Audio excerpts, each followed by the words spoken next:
എല്ലാവർക്കും നമസ്കാരം.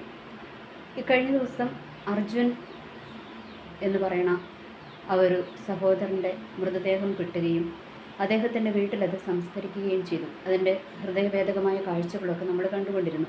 ആ കുഞ്ഞിൻ്റെയൊക്കെ അവസ്ഥ നമ്മൾക്ക് ആലോചിക്കാനേ പറ്റുന്നില്ല. ചെറുപ്പക്കാരിയായ ഒരു ഭാര്യയും ഒരു കുഞ്ഞുമോനും, ആ കുഞ്ഞുമോന് അച്ഛൻ്റെ സ്നേഹം കിട്ടി കൊതി തീർന്നിട്ടില്ല. ഭർത്താവിൻ്റെ കൂടെ ജീവിച്ച് ആ ഭാര്യയ്ക്കും കൊതി തീർന്നിട്ടില്ല. അങ്ങനെ ഈ ലോകത്തിൽ നിന്നും അദ്ദേഹം മാറ്റപ്പെട്ടു പോയി. അന്ത്യകർമ്മങ്ങൾ ചെയ്യാനെങ്കിലും അവർക്ക് അവസരം കിട്ടിയെന്ന് നമ്മൾക്ക് ഈ അവസരത്തിൽ അല്പമെങ്കിലും ഒരു ആശ്വാസത്തിന് വകയുണ്ട്. എന്നാൽ വയനാട്ടിലൊക്കെ സംഭവിച്ച ദുരന്തത്തിൽ എത്രയോ പേര് ഇനിയും മണ്ണിൻ്റെ അടിയിൽ കിടക്കുന്നുണ്ട്. അവരെ ഒന്ന് പുറത്തെടുക്കുവാൻ, അല്ലെങ്കിൽ പുറത്തെടുക്കാമെന്ന് പറയാൻ, ആരോടെങ്കിലും ഒന്ന് ആവശ്യപ്പെടുവാൻ പോലും പറ്റാത്ത ഒത്തിരി പേര് ഉണ്ട്. അത് നമ്മൾക്കറിയാവുന്ന കാര്യമാണ്. എന്നാൽ ഇതിൻ്റെ ഇടയ്ക്ക് നമ്മൾ മനസ്സിലാക്കേണ്ട ഒരു കാര്യമുണ്ട്. ഇനി ഇതൊക്കെ സംഭവിച്ചു കഴിയുമ്പോൾ ദൈവം എവിടെ എന്ന് ചോദിക്കുന്നതിൽ വലിയ അർത്ഥമൊന്നുമില്ല. എന്തെങ്കിലുമൊക്കെ സംഭവിക്കുന്നതിന് മുൻപേ തന്നെ ആ ദൈവത്തിൽ ആശ്രയിക്കുവാൻ നമ്മൾക്ക് കഴിഞ്ഞാൽ അതാണ് നമ്മളുടെയൊക്കെ എന്താ പറയുക, വലിയൊരു പ്രതീക്ഷയും അല്ലെങ്കിൽ വലിയൊരു ജയം എന്നൊക്കെ പറയുന്നത്. അതിനുള്ള വ്യവസ്ഥയുണ്ട്. കാരണം ജീവൻ തരുന്നത് ദൈവമാണ്. അതിനെടുക്കാനുള്ള അവകാശവും ദൈവത്തിന് തന്നെയാണ്.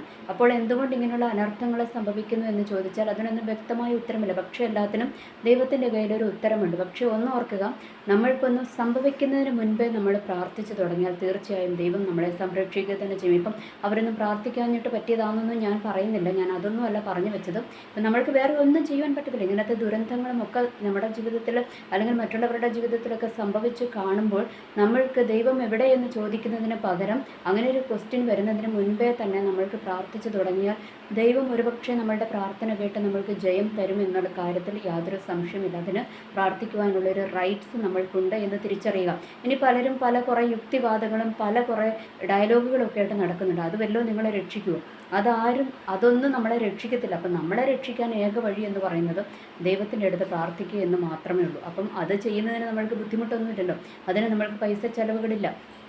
നമ്മളായിരിക്കുന്ന ഇടത്തിരുന്ന് നമ്മൾക്ക് പ്രാർത്ഥിക്കുവാൻ കഴിയും. ഇപ്പം നമ്മൾക്കറിയാം, അർജുനെയൊക്കെ സംബന്ധിച്ചിടത്തോളം ആ വ്യക്തി രാവിലെ വീട്ടിൽ നിന്ന് ഇറങ്ങിപ്പോയപ്പോൾ അവരോടൊക്കെ യാത്ര പറഞ്ഞ് തിരിച്ചു വരുമെന്നുള്ളൊരു പ്രതീക്ഷയോടാണ് ഇറങ്ങിപ്പോയത്. അപ്പം ആ വാഹനത്തിൻ്റെ അകത്തുനിന്നും കുഞ്ഞു മോന് മേടിച്ച് വെച്ച കളിപ്പാട്ടങ്ങളൊക്കെ ഉണ്ടായിരുന്നു. അതൊക്കെ നമ്മൾ കണ്ടതാണ്. അപ്പോൾ എല്ലാവരും ഒരു പ്രതീക്ഷയോടെ തന്നെ മുന്നോട്ട് പോകുന്നത്. തിരിച്ചു വരുമെന്ന് ഒരു ഉറപ്പുമില്ലാത്ത പ്രതീക്ഷയാണ്. അപ്പോൾ ഇതിൻ്റെ ഇടയ്ക്ക് നമ്മൾക്ക് പ്രതീക്ഷ തരുന്നത് എന്താണ്? നമ്മൾ പ്രാർത്ഥിക്കുക എന്നുള്ളതാണ്. നമ്മൾ നിരന്തരമായി പ്രാർത്ഥിച്ചുകൊണ്ടിരുന്നാൽ, നമ്മൾ നിരന്തരമായി ദൈവത്തെ വിളിച്ചുകൊണ്ടിരുന്നാൽ ആ ദൈവത്തിന് നമ്മൾക്കെതിരെ കണ്ണടയ്ക്കുവാൻ കഴിയത്തില്ല എന്നുള്ളൊരു യാഥാർത്ഥ്യം നമ്മൾ തിരിച്ചറിയുക. നമ്മൾ എപ്പോഴും പ്രാർത്ഥിച്ചുകൊണ്ട് തന്നെ ഇരിക്കുക. കാരണം വിശുദ്ധ ബൈബിളിൽ ഒരു വചനം പറയുന്നുണ്ട്. 91-ാം സങ്കീർത്തനത്തിൽ പറയുന്നുണ്ട്, ദീർഘായുസ് കൊണ്ട് ഞാൻ അവനെ തൃപ്തി വരുത്തുമെന്ന് പറയുന്നുണ്ട്. അതൊരു ഭക്തന് ദൈവം കൊടുത്തിരിക്കുന്ന അവകാശമാണ്. അപ്പോൾ ആ അവകാശം ഏറ്റെടുത്ത് പ്രാർത്ഥിക്കുക എന്നുള്ളത് ഓരോ ഭക്തൻ്റെയും ഓരോ വിശ്വാസിയുടെയും കടമ തന്നെയാണ്. അപ്പോൾ നമ്മൾ പ്രാർത്ഥിക്കുക, ദീർഘായുസ് തരണേ, യാത്രകളിൽ സൂക്ഷിക്കണം, ആപത്തുകളും അപകടങ്ങളും ഉണ്ടാകരുത് എന്നും ഇതിന് മുൻപേ തന്നെ, അതായത് യാത്ര തുടങ്ങുന്നതിന് മുൻപേ തന്നെ, അല്ലെങ്കിൽ ദുരന്തങ്ങൾ സംഭവിക്കുന്നതിന് മുൻപേ തന്നെ നമ്മൾ പ്രാർത്ഥിച്ചു തുടങ്ങുക. അപ്പോൾ ജയം നമ്മൾക്ക് തന്നെ ദൈവം തരും. ദൈവം നമ്മളുടെ പ്രാർത്ഥനയെ ദൈവം തള്ളിക്കളയുന്ന ദൈവമല്ല എന്ന് ഓർക്കുക.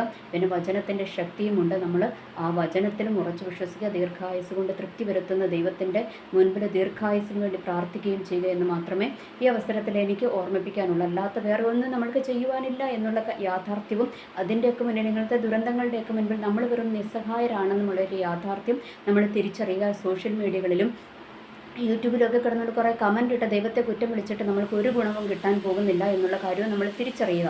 ഓക്കെ, എനിവേ എല്ലാവർക്കും നല്ലൊരു ദിവസം ആശംസിക്കുന്നു. നന്ദി, നമസ്കാരം.